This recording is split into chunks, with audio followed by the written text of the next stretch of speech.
بسم الله الرحمن الرحيم. أولم يعلموا أن الله يبسط الرزق لمن يشاء ويقدر إن في ذلك لآيات لقوم يؤمنون.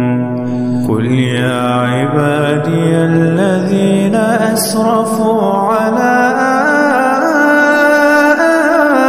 أنفسهم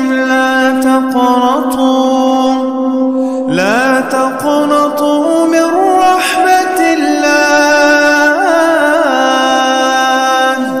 إن الله يغفر الذنوب جميعا إنه هو الغفور الرحيم.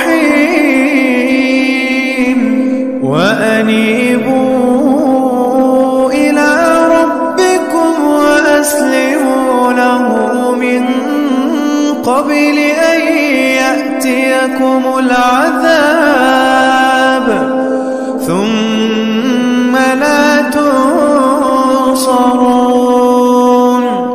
واتبعوا أحسن ما أنزل إليكم من ربكم من قبل أن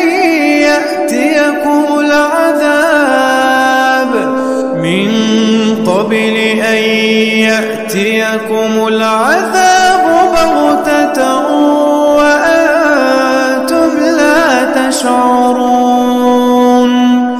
أن تقول نفس يا حسرة على ما فرطت في جنب